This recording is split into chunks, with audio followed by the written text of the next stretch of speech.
I'm Chase Havens with Diesel Army, and we're here at SEMA 2022. We're checking out the Pacific Performance Engineering cylinder head for the LB7 Duramax.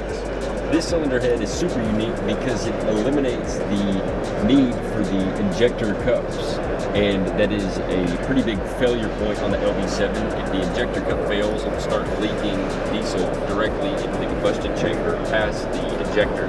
So with the injector cups that are cast into the head, you don't have to worry about that. There's no reason for failure. They can't fail, which makes the LB7 game, it really changes it up, just for the fact that you can have an LB7 head that works like an LBZ, LLY, or any head like that.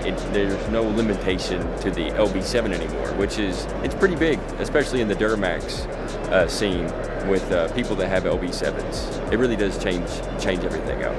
You can go learn more information on PacificPerformanceEngineering.com, or PPE as they are referred to as, and they would be happy to tell you more about their brand new cylinder head they just released.